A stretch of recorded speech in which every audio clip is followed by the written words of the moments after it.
Today's topic is how to train your agents. Okay, and what we will talk about today is really just talking about best practices to get the agents to complete what they need to do, to use the system the way that you need them to use the system. And so I want to start with really what that objective means, right? What are you trying to accomplish here? And that is to get your agents to complete typically their tasks, right? Get them to, whether it's uploading docs or getting docs executed or, whatever they actually need to get done to bring a transaction to completion, that's your goal.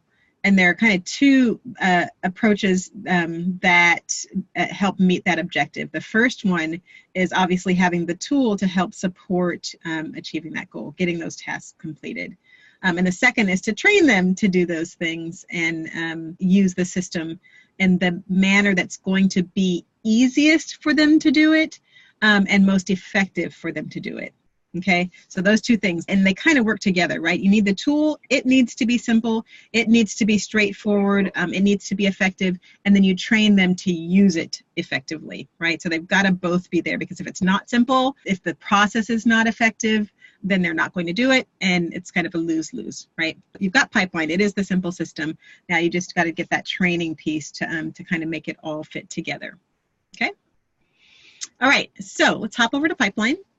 And I want to first talk about just kind of globally training and the resources that we've got to help you with that. Many of you have probably already trained your agents. I'm not going to spend too much time on that, but really just to mention that the resources, that are available on our help site. If you go to help.paperlesspipeline.com, our help site, and then go to agent and general help, here there's a nice little getting started section. Particularly this agent quick start video will allow them to hit the ground running, because it's got the basic things they need to do, like uploading a doc, creating a transaction, etc.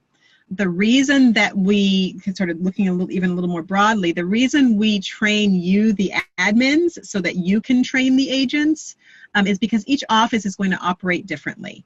So when we train you on all the different possibilities of how you can set up your account, how you can train the agents, etc., then you can refine exactly how your office works, what your workflow is, what your processes are, and then apply that to your individual training. So we train you admins so that you can train your agents depending on what your specific process is.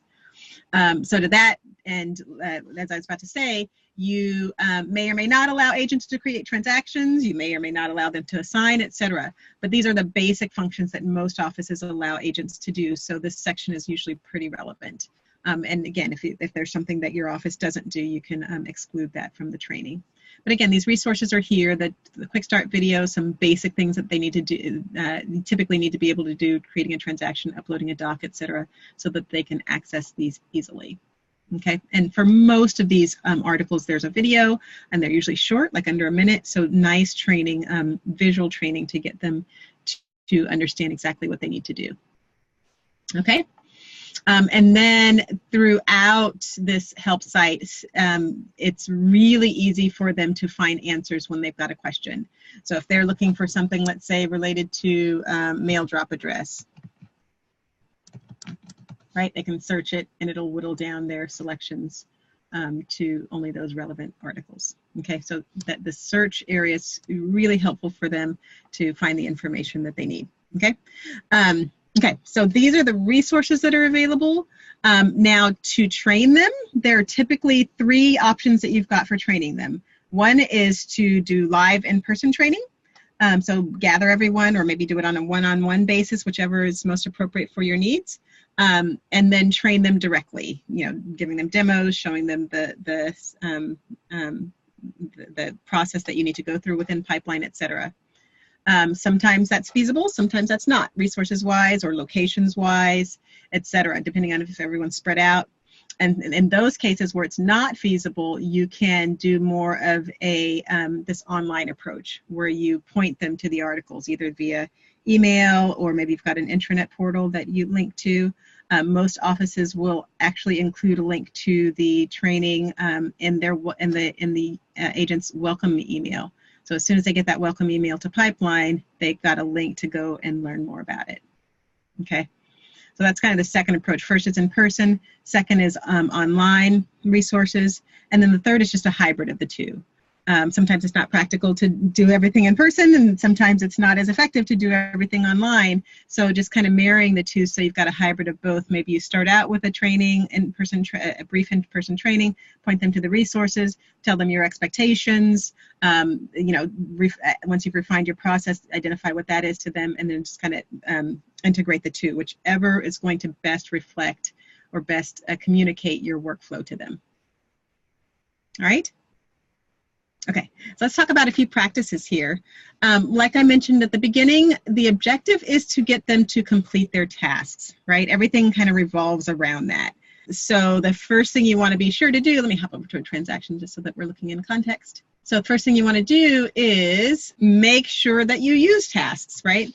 So those are it's coming over here. Those are the checklist tasks over here on the left.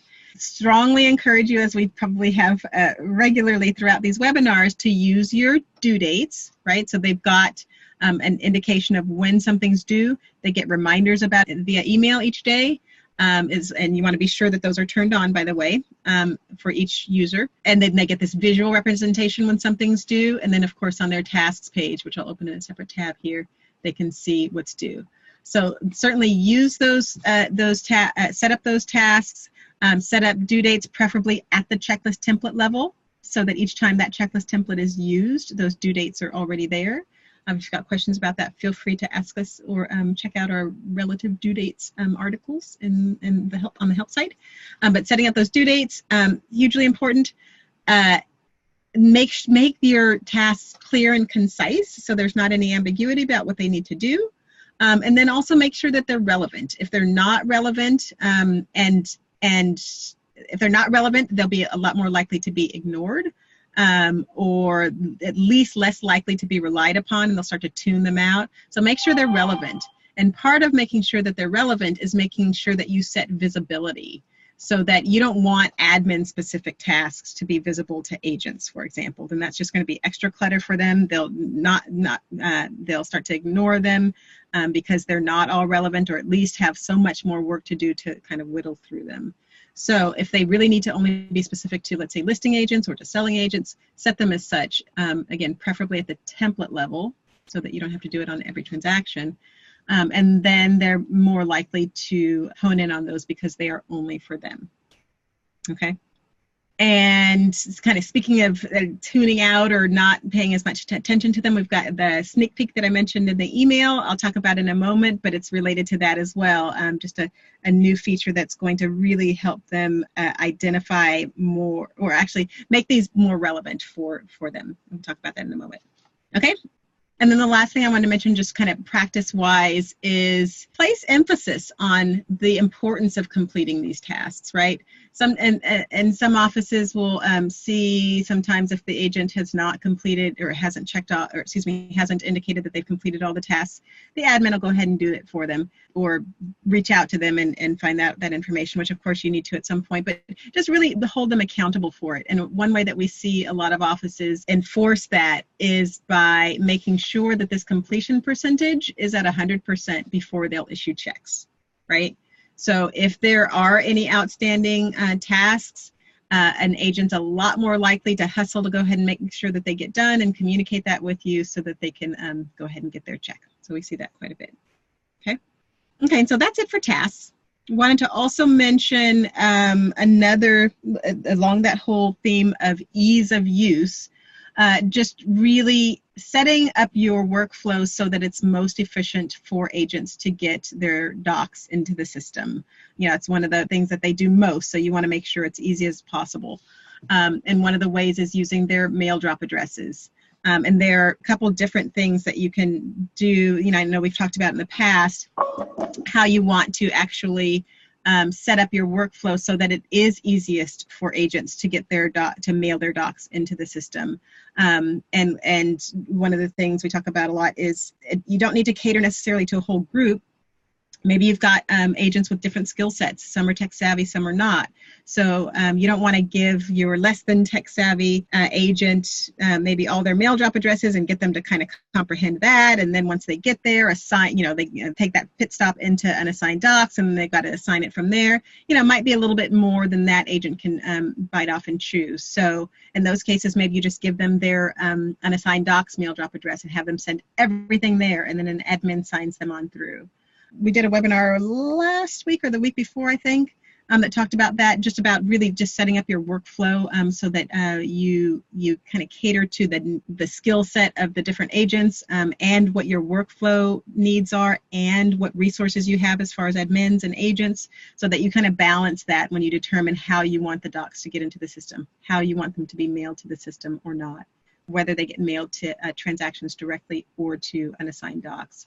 So again, the overall goal is making sure that's as efficient as possible. So if you can kind of craft how you train the agents as far as where they send their docs, that can be a huge help and time saver for them, and ultimately get them to do it, more likely to do it. Okay. And then along that line of getting docs into the system, also a lot of people have docs that get scanned in, obviously, and a lot of scanners will support putting mail drop addresses into the scanner so that when something gets scanned, it automatically gets mailed to the system.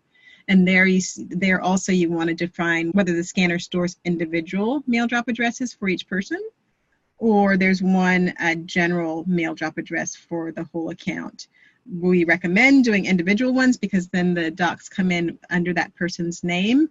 But again, we do see offices that prefer to just have the one, or the scanner can only support one, and then it goes to a generic mail drop address. And in that case, you really want to set up a special user for that mail drop address rather than assigning it to any individual person.